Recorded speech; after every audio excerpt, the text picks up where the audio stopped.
తెగ కలవరం అసలిది కదా ఒక సంబరం ఒక వరసలా కదిలిన క్షణం ఇక తెలియదే ఒంటరితనం ఎన్నాళ్ళ దూరాలు కన్నోళ్ళిలా వస్తూనే పోయాయి కన్నీళ్ళిలా ఇల్లంతా మారింది సందళ్ళుగా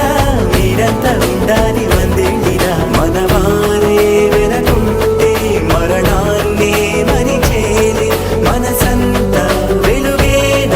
ఇక చీకటెళ్ళింది తెల్లారి నీ నవ్వుతోనే 10 మంది